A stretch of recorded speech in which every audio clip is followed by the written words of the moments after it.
tsy asara tsy maintany fijaliana atrano no iainan'ny mponina ato amin'ny fokotany tsara rano anosikely sy tsara rano ambony noho ny fisian'ny fotaka tsy mety maina amin'ny ity ampandalana avy eo amin'ny bazary tsara rano miditra atrany amin'ny bassin na barazanao no afantarany rehetra azy mitaraina ireo mponina izay mpampiasa sy mipetraka manoloana ity lalana ity amin'izao fotoana izao dia mangataka zay zany tomponareo tompony andraikitra mahefy eto mahajanga mba hijeryn'ity lalana ity fa mijaly zay rehefa avy ny asara zao izy ty voamaina depuis mois de décembre ny latsanorana zao izy ty voamaina ke mangataka aminareo mpitondra mpanjakana mba hijerany madinika boka amin'ny bazary garasarety izy jusqu'à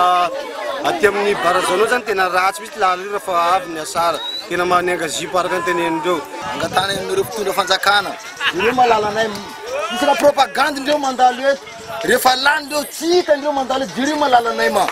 lalanay ty godra sanandro nata maitany asara maloto karany godra to lalan'ny propagandy izay no iantson'ny mponina ity lalana ity nampanantena ny anamboatra ity lalana ity ireo olom-boafidy teto mahajanga amin'izao fotoana izao hatramin'izao nefa tsy hita izay nataony